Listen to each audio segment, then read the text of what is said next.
The Islamic perspective on slavery is a complex and critically important subject, often misunderstood and highly charged in modern discourse. It requires looking at the historical context, the theological framework, and the ongoing debate among Muslims today.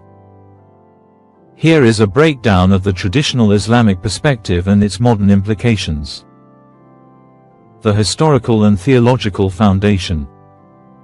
In 7th century Arabia, slavery was a deeply entrenched, global institution. It was an economic and social fact of life. The Islamic revelation did not outright abolish it immediately, but introduced a radical reformist framework aimed at restricting its sources and encouraging its eventual elimination. This framework is based on two primary sources, the Quran and the Sunnah, the practices and sayings of the Prophet Muhammad. 1. Reform, not immediate abolition. The primary approach was to severely limit the sources of new slaves and encourage mass emancipation. Elimination of old sources. Islam abolished the pre-Islamic Arab practice of kidnapping and enslaving free people. The only lawful source of new slaves accepted in classical Islamic law was captives taken in a legitimate, defensive war, jihad, and even this was highly regulated. Encouraging emancipation, manumission, freeing slaves was declared one of the most virtuous acts a Muslim can perform, a way to atone for sins and earn God's favor. The Quran explicitly states that charity should be used to free those in bondage, Quran 9:60. Kafara, atonement, for certain sins, like breaking an oath or involuntary manslaughter, requires freeing a slave. A slave could also buy their own freedom through a contract called mukatabah. 2. Regulation and humanization of the institution. For those who remained enslaved, Islamic law granted rights that were revolutionary for the time. Human dignity. The Quran emphasizes the common origins of humanity. O mankind, fear your Lord, who created you from one soul. Quran 4:1. This theological point undermined the idea of slaves being subhuman. Legal personhood. Slaves had the right to own property, earn money, and marry, with the owner's consent in some cases. Kindness and equality. The Prophet Muhammad repeatedly instructed Muslims to treat slaves with kindness and compassion. One famous hadith states, "Your slaves are your brethren. Allah has placed them under your authority. So, whoever has his brother under his authority, let him feed him from what he eats and clothe him from what he wears." Sahih al-Bukhari. Prohibition of abuse. There were legal consequences for owners who abused or injured their slaves, including in many cases, mandatory emancipation. 3. The issue of concubinage. This is the most contentious aspect from a modern perspective. Classical Islamic law permitted a master to have sexual relations with his female slaves, often referred to as what your right hand possesses. The resulting children were born free and were legitimate, and the mother, al-Walad, could not be sold and was automatically freed upon her master's death. From a historical context, this was a regulated alternative to the common pre-Islamic practice where female captives could be sexually exploited with no rights or status for them or their children.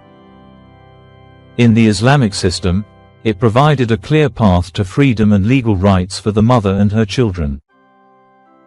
The modern dilemma and reformist perspectives. While the historical reforms were significant, the core dilemma for modern Muslims is that classical Islamic jurisprudence, fiqh, never explicitly and categorically declared slavery to be haram, forbidden, in all circumstances. It was regulated, but its existence was accepted as a legal category.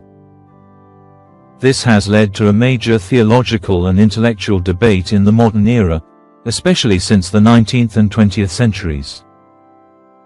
1. The abolitionist consensus. The overwhelming majority of the global Muslim world and its religious establishments de facto abolished slavery through state laws in the 20th century and consider it a closed issue. They argue that the original spirit of Islam was to eliminate slavery, and the conditions that made it permissible, a legitimate, defined war between states, no longer exist in the modern world governed by international law and treaties. Therefore, slavery is effectively and functionally abolished. 2. The theological challenge. However, some conservative or literalist scholars argue that because the Quran and Sunnah did not explicitly ban it, it remains a legal possibility in theory, even if it is not practiced. This literalist reading is what groups like ISIS exploited to revive slavery, citing classical texts to justify their actions and cause global outrage. 3. Modern reformist arguments. Progressive and liberal Muslim scholars go further, arguing for a theological abolition. Their arguments include the Maqasid al-Sharia, higher objectives of Islamic law. They argue that the ultimate goals of Sharia are the preservation of life, religion, intellect, lineage, and property. Slavery fundamentally violates all of these higher objectives, e.g., it denies freedom of religion, disrupts lineage, and treats a person as property. Historical contextualization. They argue that the 7th century rulings were the maximum reform possible at the time for a smooth societal transition. The ultimate goal was always freedom, and that goal has now been realized through universal abolition. Moral consensus. They state that the universal modern consensus on the evil of slavery represents a form of ijma, scholarly consensus, that can now declare slavery to be haram. In summary, the Islamic perspective is not monolithic.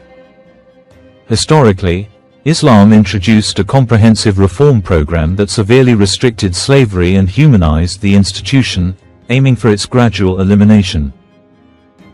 In the modern era, the vast majority of Muslims and Muslim-majority nations have abolished slavery by law and practice. Theologically, there is a vigorous ongoing debate between conservatives who may see it as theoretically permissible but practically extinct, abolitionists who argue its permissibility is historically contingent and no longer applies, extremists who weaponize the classical texts to justify their atrocities, reformists who are working to build a theological framework for declaring it absolutely haram based on the higher objectives of the faith.